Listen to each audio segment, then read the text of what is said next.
Les marais, les zones alluviales, les sites de reproduction de batraciens et les prairies sèches sont souvent des biotopes d'importance nationale. Ils forment le cœur de la biodiversité. On en trouve dans toute la Suisse, par exemple dans le Val Rosec au Grison, dans la région de Zinal en Valais, dans les gorges de la Saint-Gine près de Fribourg, à Rotenturm ou sur les rives de la Tour près de Zurich. Les biotopes d'importance nationale ne représentent toutefois que 2% environ de notre territoire. Ils sont le dernier refuge de nombreuses espèces végétales et animales en danger.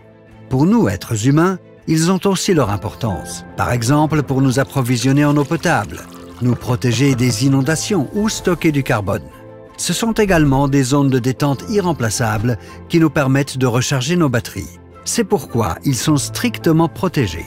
Mais ce principe est maintenant remis en cause. Faut-il assouplir cette protection pour pouvoir produire de l'énergie dans ces espaces encore préservés?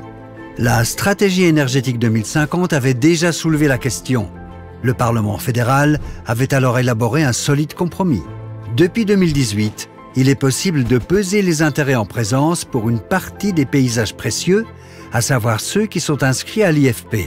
Faut-il produire de l'énergie renouvelable ou préserver les zones précieuses? Le Parlement avait clairement exclu les biotopes d'importance nationale du compromis.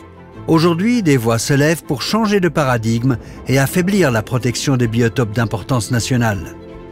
Pourtant, nous n'avons pas besoin de ces surfaces supplémentaires pour réussir la transition énergétique.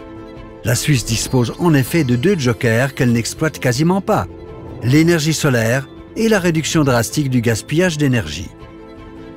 Les biotopes d'importance nationale sont réellement d'importance nationale, pour la biodiversité, de la faune et de la flore, pour la protection de l'environnement et pour nous autres humains. C'est à nous de veiller à ce que nos petits-enfants profitent aussi de cette diversité. Protégeons le cœur de la biodiversité suisse.